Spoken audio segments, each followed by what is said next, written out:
Baik ya, Assalamualaikum warahmatullahi wabarakatuh. Selamat malam, salam sejahtera untuk kita semua. Hari ini kita masuk mata kuliah ya manajemen pemasaran dengan materi kita sudah masuk di pertemuan ketiga, yaitu mengumpulkan informasi dan memindai sebuah lingkungan ya dalam mata kuliah manajemen pemasaran sesuai dengan rencana pembangunan pelajaran dalam satu semester ini. Materi disusun oleh Ibu Anissa Sani dan tim teaching ya. Hari ini Bapak ngasih mata kuliah manajemen pemasaran sebagai pengganti dosen dari Bapak Ripki yang sebelumnya sudah masuk di pertemuan pertama. Ada pertanyaan sampai di sini? Nggak ada, Pak. Silakan, ada ya. Jadi kita lanjutkan. Perkuliahan ini dilaksanakan ya dari pukul jam 19.00 sampai jam 20.30. Sehubungan dengan materi perkuliahan ini cukup panjang, ya nanti disesuaikan dengan waktu yang tersedia.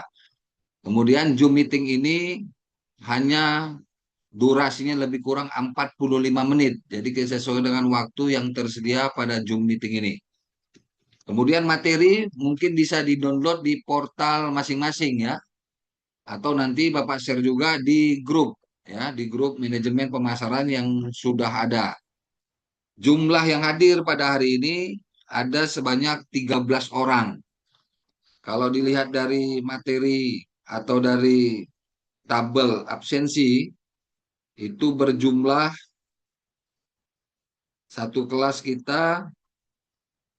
Bapak lihat dulu ya, manajemen pemasaran.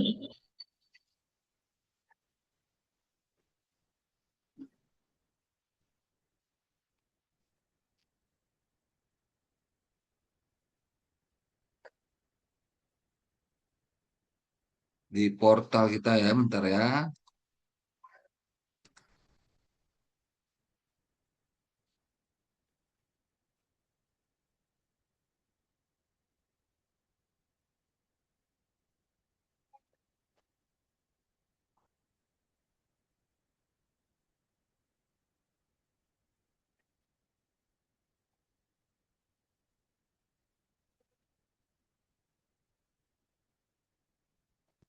Ya, berjumlah 19 orang. Jadi ada beberapa orang yang nggak hadir, nanti kita bisa screenshot ya. Nanti mungkin di kelas ini ada sudah dibagi nggak kemarin siapa komting kelasnya atau ketua kelas dan wakil kelasnya? Ada. Kemarin sudah ditentukan ketua kelasnya siapa?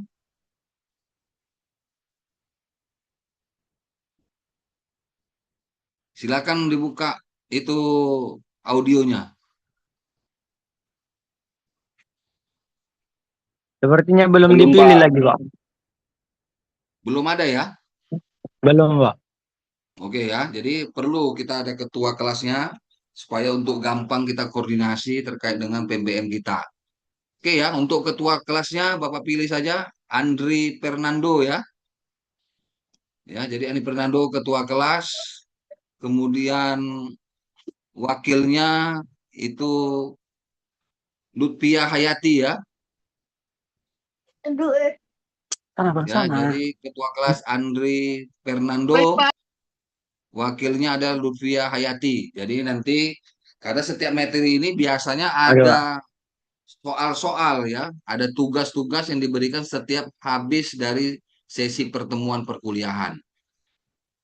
Nah, di dalam perkuliahan kita ini perlu disampaikan dalam 16 kali pertemuan itu ada beberapa kali kita pertemuan secara online, kemudian ada beberapa pertemuan secara offline. Jadi bisa dilihat di jadwal perkuliahan di mata kuliah manajemen pemasaran. Jadi tidak perlu lagi dikasih tahu, diberitahu kelas ini online apa tidak online. Jadi di portal itu sudah tercantum pertemuan satu 2 kemarin itu secara kelas ya, offline. Kemudian pertemuan ketiga secara online. Minggu depan, 2 minggu ke depan itu secara offline atau secara kelas. Ya, jadi dilihat aja di portal yang masing-masing. Nanti kalau kurang jelas segala macam bisa tanya oleh Komting ya. Nanti bisa Komting yang koordinasi ke Bapak langsung. Sampai sini ada pertanyaan? Ada pertanyaan? Nggak ada ya? Kita lanjut.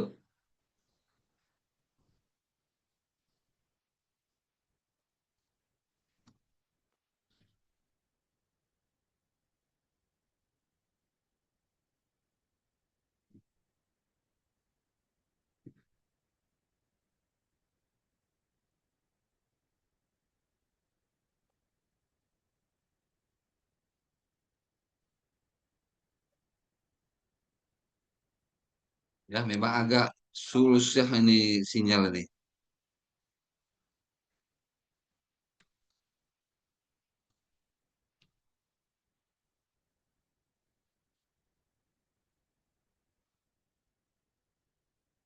Coba kita share lagi ya.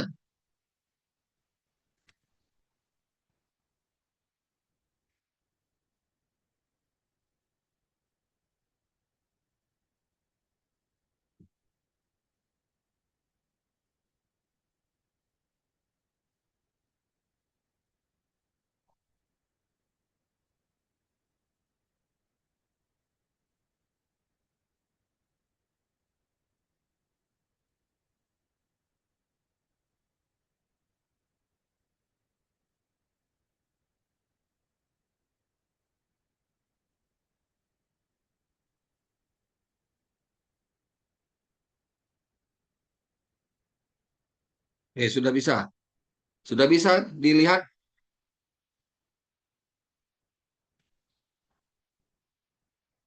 Coba mana tadi Andri tadi mana Andri?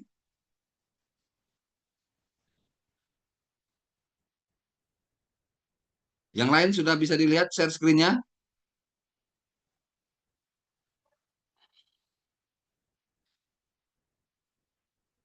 Suara Bapak bisa didengar nggak kira-kira? Bisa, Pak. Ya, jadi kalau Bapak tanya langsung dijawab. Salah satu bisa menjawab ya, supaya tahu keadaannya seperti apa, bisa apa tidak. Ini share screen-nya gimana, Bernard? Bisa dilihat? Bisa, Bisa, Pak. Pak. Oke ya. Oke, capaian pembelajaran mata kuliah ini, pada materi ini adalah bagaimana mahasiswa mampu ya menjelaskan ya dari apa namanya dari konsep pemasaran produk ya. Kemudian ketepatan mengidentifikasi pengertian pemasaran produk, kemudian ketepatan menjelaskan konsep dalam pemasaran produk ini. Nah, berikut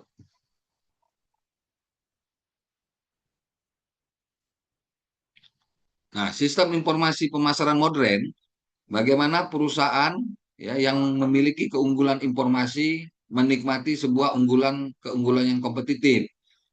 Keunggulan-keunggulan ini bisa diperoleh ya memilih pasar yang lebih baik, kemudian mengembangkan penawaran yang lebih baik atau lebih bagus, ya, kemudian melaksanakan perencanaan pemasaran.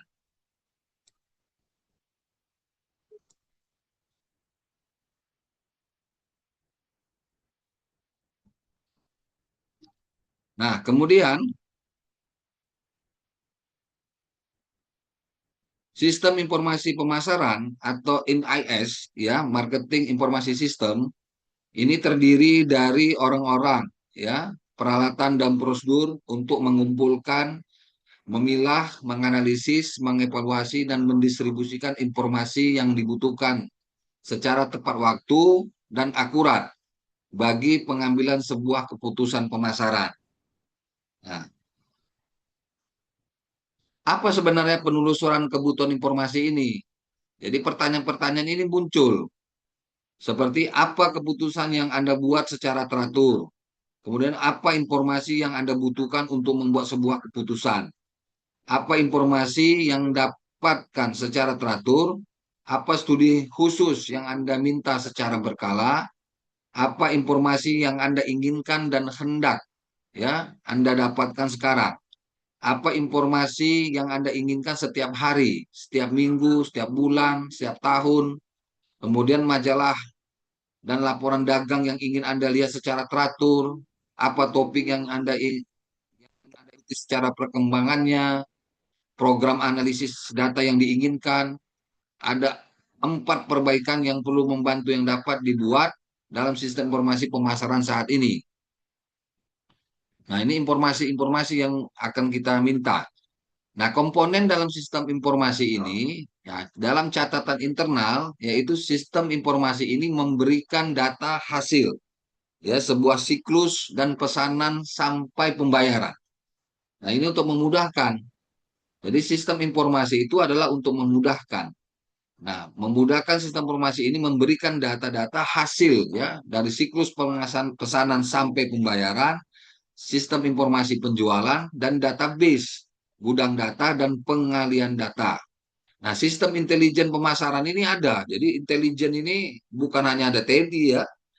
Di dalam pemasaran juga ada intelijen, yaitu kumpulan prosedur dan sumber daya yang digunakan manajer untuk mendapatkan informasi harian tentang berbagai perkembangan dalam lingkungan pemasaran. Sumber informasi terdiri dari tenaga penjualan, distributor, pengecer, perantara, jaringan eksternal, panel, penasihat pelanggan, sumber daya pemerintah.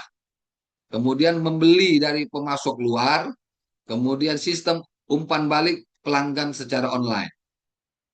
Nah, bagaimana caranya kita menganalisis lingkungan pemasaran?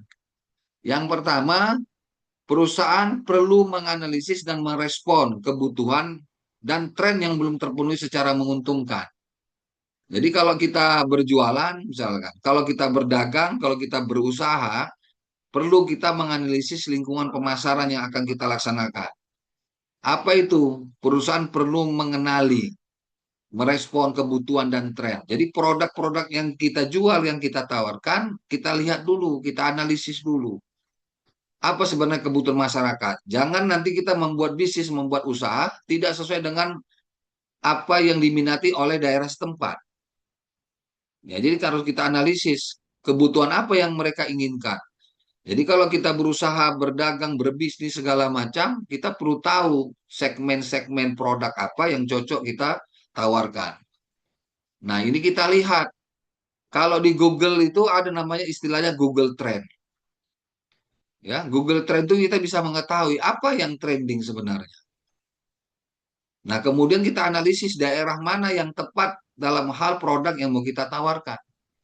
Jadi belum tentu satu tempat ini sama keinginan dengan tempat yang lain. Kemudian pemasar harus bisa membedakan fact, ya, sesuatu yang tidak dapat diperkirakan, berumur pendek dan tanpa signifikasi sosial, ekonomi, dan politik.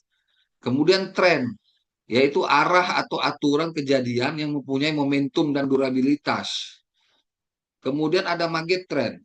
Ini perubahan besar dalam sosial, ekonomi, politik, teknologi yang lambat terbentuk dan setelah terjadi perubahan itu mempengaruhi kita untuk sementara waktu. Nah, ini perlu ya, pemasar harus membedakan antara trend dan megatrend. Jadi kalau ada kita misalkan, wow, musim lebaran, ya, kemudian ada musim Natal, tahun baru, kira-kira itu tren, megatrend atau pet. Nah, ini perlu diperhatikan. Kemudian kita harus mengetahui tentang lingkungan makro. Lingkungan makro terdiri dari lingkungan demografis, lingkungan ekonomi, lingkungan sosial budaya, lingkungan alam, lingkungan teknologi, dan lingkungan politik hukum. Nah, lingkungan demografis, apa itu? Yaitu kekuatan utama demografi. Baik dia bicara populasi sebagai bentuk pasar, kemudian sisi demografis yang diperhatikan pemasar adalah tingkat pertumbuhan populasinya. Berapa jumlah penduduknya? Ya, orang tua berapa? Kemudian yang sudah menikah berapa banyak? Anak-anak berapa? Jadi tergantung produk yang mau kita tawarkan dilihat dari populasi itu. Yaitu sebut dengan kekuatan demografis. Mulai bicara tingkat populasi, distribusi usia dan bauran etnis, tingkat pendidikannya, kemudian pola rumah tangganya, dan perubahan geografis dalam sebuah populasi. Kemudian lingkungan ekonomi setelah lingkungan demografis. Apa itu? Lingkungan ekonomi akan mempengaruhi sebuah daya beli. Yang mempengaruhi lingkungan ekonomi adalah distribusi pendapatan, kemudian tabungan, hutang maupun kredit. Nah, lingkungan sosial budaya yaitu masyarakat yang membentuk sebuah kepercayaan, nilai dan norma yang menggambarkan sebagian besar selera dan preferensi sebuah konsumen. Nah, ini pandangan yang mempengaruhi sosial budaya yaitu pandangan tentang diri sendiri, ya, orang lain, organisasi, masyarakat, alam dan alam semesta. Keyakinan dan nilai ini sangat sulit untuk diubah, namun nilai sekunder dapat diubah. Nah, jadi dalam setiap masyarakat terdapat subbudaya, kelompok dan berbagai nilai, kepercayaan serta preferensi dan perilaku-perilaku itu. Nah, lingkungan alam. Jadi perusahaan yang mampu menggabungkan kemakmuran dan perlindungan lingkungan mempunyai peluang besar untuk sukses. Ya, jadi kalau kita ingin mendirikan sebuah perusahaan, kita lihat dulu alamnya, ya. Kita lihat situasinya, kita lihat lingkungannya. Kira-kira kita buat usaha ini cocok enggak? Misalkan kita membuat usaha untuk hasil laut, tapi kita buat pabriknya ditaruh di Brastagi misalkan. Nah ini kan nggak cocok. Kemudian atau sebaliknya, kita membuat hasil hortikultura, hasil alam, ya. Kemudian seperti coal dan lain sebagainya, tapi buat pabriknya itu di daerah Belawan. Nah ini kan nggak tak tepat. Jadi ini perusahaan yang mampu menggabungkan kemakmuran dan perlindungan lingkungan mempunyai sebuah peluang yang besar untuk sukses. Nah, karena lingkungan-lingkungan, faktor-faktor lingkungan alam ini sangat penting ya, terkait dengan apakah gempa, banjir, dan lain sebagainya juga jadi perhatian. Nah, maka perusahaan itu juga salah satu juga harus mendukung terkait dengan lingkungan alam sekitarnya. Maka kalau kita mendirikan sebuah perusahaan kan ada ya studinya, ada studi kelayakan bisnis. Kira-kira layak tidak? Kita harus mengikuti sebuah peraturan-peraturan yang berlaku. Karena buat perusahaan ini kan harus ada izin limbahnya dan sebagainya. Nah, ini salah satu masalah lingkungan alam juga. Nah, mulai muncul istilah green marketing, ya, yaitu marketing hijau. Go green kalau istilah umumnya. Nah, kemudian apa syarat keberhasilan dari green marketing ini? Yaitu positioning, ya, memposisikan nilai-nilai konsumen, mulai dari merancang produk, ya, lingkungan yang mempunyai kinerja, kemudian mempromosikan dan menghantarkan nilai produk, ya, berbasis lingkungan yang diinginkan konsumen untuk membidik segmen pasar konsumen yang relevan.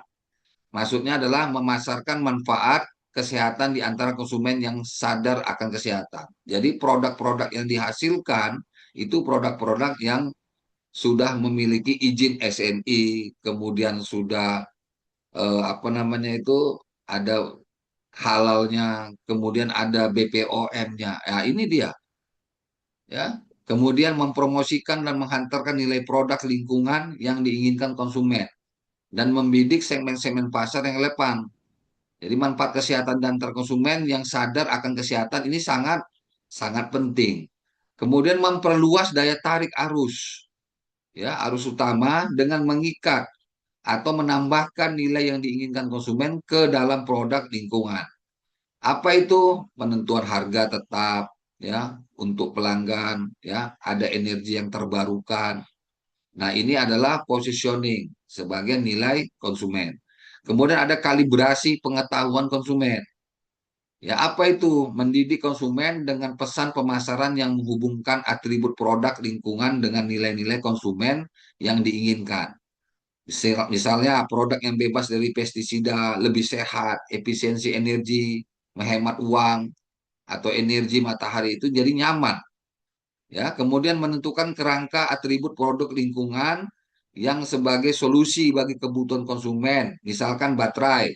Ya, ini dapat diisi ulang, menawarkan kinerja yang lebih utama. Kemudian memastikan ya, menciptakan situs,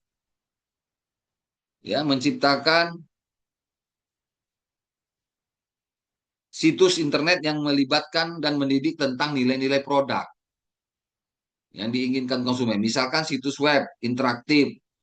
Nah, ini perlu dilakukan. Kalau kita punya media sosial, ya, media online dan lain sebagainya, ini juga sebagai promosi green marketing.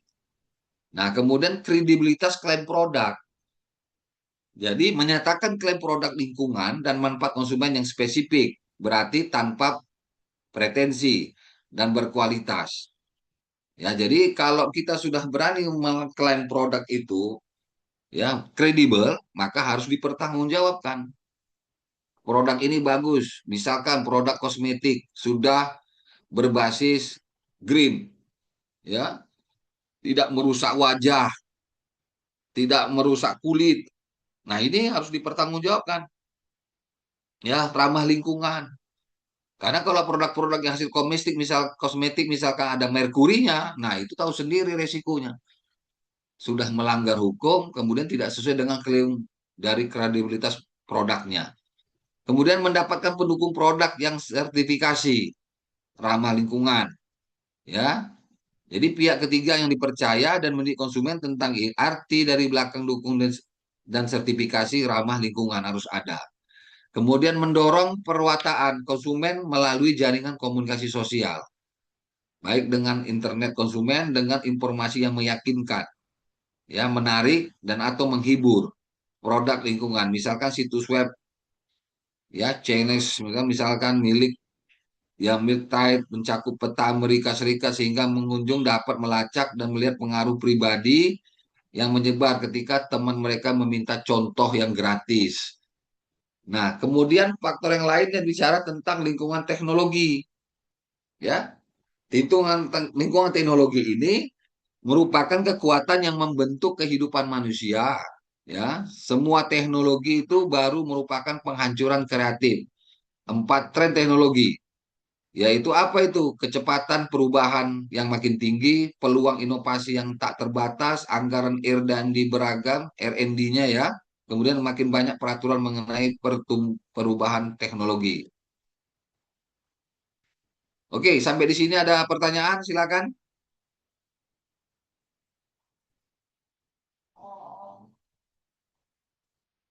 Yang mau bertanya silakan. Ada, kita lanjutkan. Lingkungan politik hukum. Jadi hukum juga menciptakan peluang baru, ya, bagi bisnis, tren utama dalam lingkungan politik. Dalam lingkungan politik hukum. Contoh peningkatan peraturan bisnis. Kedua, pertumbuhan kelompok kepentingan khusus. Nah, kesimpulannya dalam mata kuliah ini, sistem informasi pemasaran atau yang dikenal dengan marketing informasi sistem berperan penting dalam mengumpulkan, menganalisis, dan mendistribusikan informasi yang dibutuhkan untuk pengambilan sebuah keputusan pemasaran yang efektif. Nah, informasi pemasaran dapat diperoleh dari catatan internal perusahaan, ya, intelijen pemasaran dan analisis lingkungan pasar. Kemudian analisis lingkungan makro seperti demografis, ekonomi, sosial, budaya, alam, teknologi, serta politik hukum, ini adalah membantu perusahaan memahami peluang dan ancaman bisnis. Kalau di dalam manajemen, itu ada yang dikenal dengan analisis SWOT. Strong, weakness, opportunity, threat. Ya, apa kekuatan kita, apa kelemahan kita, ya, di mana peluang dan di mana ancamannya. Ya. Kekuatan, kelemahan, peluang, dan ancaman. Ini juga bisa dibuat secara analisis SWOT. Kemudian, perusahaan yang mampu memanfaatkan informasi pasar secara tepat, ya, dan akan memiliki keunggulan kompetitif dalam merancang strategi pemasaran.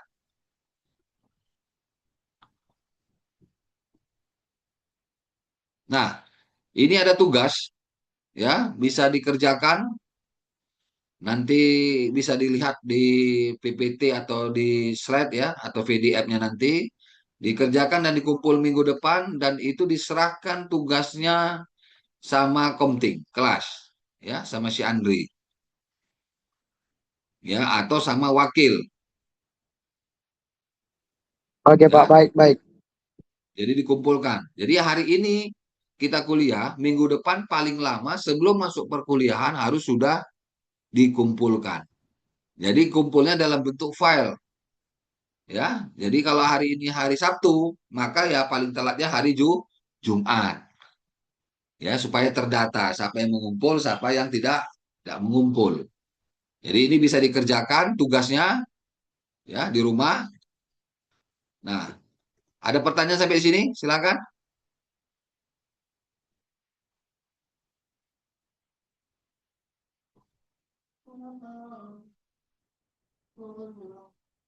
Andri, ada pertanyaan? Itu tugasnya itu dikirim melalui file sama saya ya, Pak? Iya, kamu kumpulkan nanti, ya kamu simpan di dalam flash disk. Nanti Oke, baik, mau Pak. menjelang mid semester dikumpulkan. Jadi karena sehubungan Oke. kita baru masuk di pertemuan ketiga, pertemuan satu itu dulu Pak Ripki kalau nggak salah ya. Iya, Pak. Nah, pertemuan kedua kayaknya tidak terselenggara, benar? Betul, Pak. Ya, pertemuan tidak dilaksanakan. Jadi pertemuan ketiga. Jadi kita hitung saja melalui pertemuan ketiga ini setelah sama Bapak. Ya kan? Jadi Andri Oke, baik, harus Pak. Andri harus apa namanya itu? Tidak harus harus adil, kemudian harus jujur.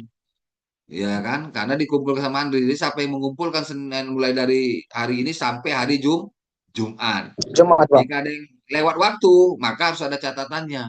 Si Anu kumpul tapi lewat waktu. Oke, baik, Pak. Ya, si Anu kumpul tapi lewat waktu. Oke ya, jadi minggu depan kita sudah masuk perkuliahan secara tatap muka. Nanti kita bisa lebih banyak diskusi. Kalau di online ini waktu kita hanya 45 menit. Jadi sangat terbatas. Kemudian Andri nanti setiap pertemuan diharapkan membuat screenshot. Ya, nanti dikirim ke grup. Ya, jadi di screenshot bisa dari layar, Baik, tangkapan Pak. layar, ya, kemudian atau bisa difotokan ya melalui handphone kalau menggunakan laptop. Kalau laptop juga ada screenshotnya itu sebenarnya, print screen. Yang penting ada bukti kita sudah melaksanakan perkuliahan. Ya, di-share ke grup ya screenshotnya. Jadi hari ini sudah bisa di-screen ya, print screen Oke, atau baik, Pak. Baik. difoto atau diapain. Oke? Ada pertanyaan lagi yang lain selain Andri silakan. Wakil Komting tadi Lutfia Hayati gimana? Ada pertanyaan? Enggak, Pak. Nggak ada, Pak. Sejauh ini aman, Pak. Aman ya? Oke, tadi ada yang mau ngomong. Natasha Maria Ya, Pak. Nadaek, gimana? Pak, kelompoknya terdiri berapa orang, Pak? Kalau tugas kelompok itu nanti kita bagi. Tapi langsung aja kita tentukan. Jadi Andre bisa nanti Bapak share daftar kelas kita. Berapa jumlah yang ada. Nanti dibagi. Satu kelompok kita buat aja 5. Ya, 3 atau 5 orang. Nanti dibagi saja. Cara menentukannya gampang saja. Nggak usah ribet-ribet. 1, 2, 3 satu kelompok. Atau 1, 2, 3, 4, 5 satu kelompok. 6 sampai 10 kelompok kedua. Ah, begitulah dia. Jadi cepat selesai. Karena ini kita 19 orang, jadi buat aja 5, 5, 5, satu kelompok nanti ada jumlahnya 4 orang. Jelas ya? Nanti Jelas, di-share Pak. ke grup, dibagi terus. Berarti Jadi tugasnya berdasarkan tunggu di bawah susunan kelompok dulu persennya ya, Pak? saja. Gimana lu, Pia? Iya, Pak. Tadi mau ngomong silakan. Apa itu? Enggak ada, Pak. Nggak, nah, siapa yang mau ngomong tadi? Natasha. Berarti tugasnya tunggu dibuat kelompok dulu ya, Pak? Mana itu wajahnya? Nggak nampak. Nggak dengar, Pak, kalau nggak jauh. Ya, jadi sudah di screenshot apa Andre? Ini mau di screenshot, Pak. Diharap dulu sama kawan-kawan agar Coba kameranya harap dulu dibaguskan, Pak. aktifkan kameranya dulu semua. Oke, waktu kita sudah mau habis ya. Di foto atau screenshot nanti di share ke grup ya setiap pertemuan Andre ya.